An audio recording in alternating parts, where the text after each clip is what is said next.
आणि खासदार सुप्रिया सुळे आज मुख्यमंत्री देवेंद्र फडणवीसांची भेट घेणार आहेत। नसरापूर घटनेसंदर्भात त्या मुख्यमंत्र्यांसोबत चर्चा करतील अशी माहिती आहे। सोबतच नसरापूरचे ग्रामस्थ देखील त्यांच्यासोबत असतील असं कळतंय। आज सकाळी 10 वाजता सह्याद्री अतिथीगृहावर त्या भेट घेतील अशी माहिती मिळालेली आहे। नसरापूर प्रकरण फास्ट ट्रॅक कोर्टात चालावं, आरोपीला तात्काळ फाशीची शिक्षा मिळावी या प्रमुख मागण्या असतील अशी माहिती आहे।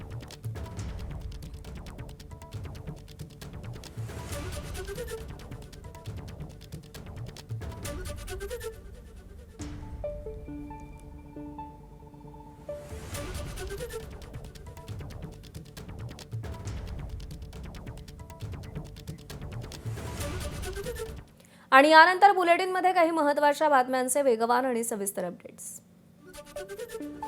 भोरमधील नसरापूर गावातील ग्रामस्थ आणि माजी सरपंचांनी काल रात्री राज्याचे उपमुख्यमंत्री एकनाथ शिंदे यांची भेट घेतली। यावेळी मूळचे भोरचे असलेले शिवसेना आमदार दिलीप लांडेही उपस्थित होते। आरोपीला विशेष न्यायालय स्थापन करून महिनाभरात फाशीची शिक्षा द्यावी अशी मागणी ग्रामस्थ आणि आमदार दिलीप लांडे यांनी केली। याबाबत एकनाथ शिंदेंनी सकारात्मक प्रतिसाद दिल्याची माहिती ग्रामस्थांनी दिली आहे। नसरापूर अत्याचार आणि हत्या प्रकरणामुळे समाजात संतापाची लाट उसळली आहे। सरकारनं हा खटला फास्ट ट्रॅक कोर्टात चालवला जाईल असं लगेच जाहीरही केलं। मात्र हा वेग खरंच न्याय देतो का, की ही केवळ त्या क्षणाची परिस्थिती हाताळण्याची युक्ती असते असा सवाल उपस्थित झालाय।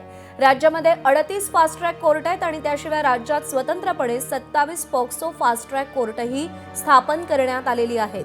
त्यामध्ये 35,000 केसेस अजूनही प्रलंबित आहेत। कोपर्डी, हिंगणघाट जळीत कांड, संतोष देशमुख यांची अमानुष हत्या अशा प्रकरणांचा तपास फास्ट ट्रॅक कोर्टात गेला खरा, पण अजूनही न्यायाची प्रतीक्षाच आहे। तपासात विलंब, आरोपपत्र उशिरा सादर करणं, कमकुवत पुरावे, साक्षीदारांना धमक्या, साक्षीदारांनी जबाब बदलणं, त्याची कोर्टात अनुपस्थिती, न्यायाधीश सरकारी वकिलांची कमतरता, फॉरेन्सिक रिपोर्ट उशिरा येणं, हायकोर्ट सुप्रीम कोर्टात घेतलेली धाव, अंतिम निर्णय येण्यास लागणारा मोठा कालावधी, यामुळे फास्ट ट्रॅक कोर्ट असूनही निकाल लागण्यास उशीरच होतोय।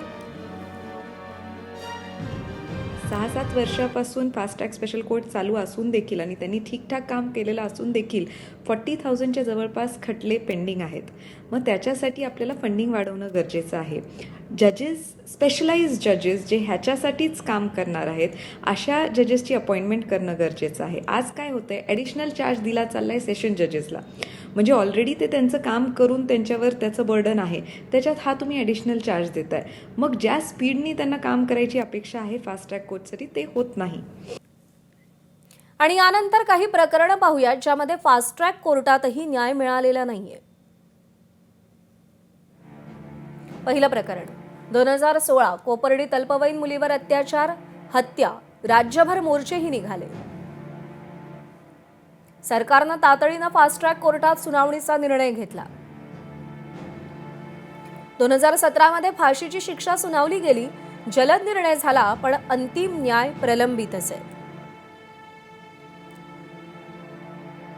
सध्या प्रकरण उच्च न्यायालयात आहे।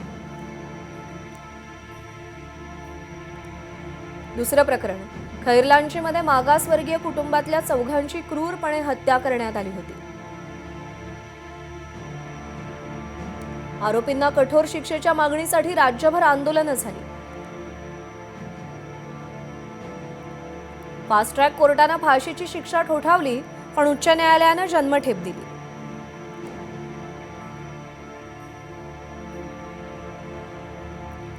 अपहरण, अमानुष मारहाण, छळ करून मस्साजोगच्या सरपंचांची हत्या झाली। राज्यभरात संतापाची लाट उसळली, वेगात तपास झाला, मोठं आरोपपत्रही सादर झालं। वर्षभरानंतर ही स्पेशल कोर्टात ट्रायल झाली, अजूनही निकाल मिळालेला नाही।